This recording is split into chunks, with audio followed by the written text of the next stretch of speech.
Com rectora de la Universitat Rovira i Virgili, vull felicitar a tots els membres de la comunitat del nostre campus de Terres de l'Ebre. Avui, dia 20 de maig, celebrem el 15è aniversari de la seva creació.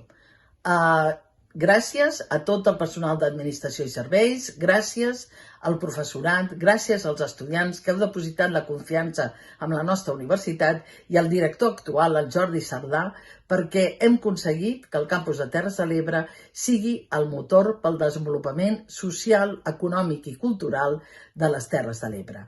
És una pena que el confinament no ens permet fer una celebració presencial, però no dubteu que ens retrobarem el mes d'octubre a la inauguració de curs on ho celebrarem tots plegats.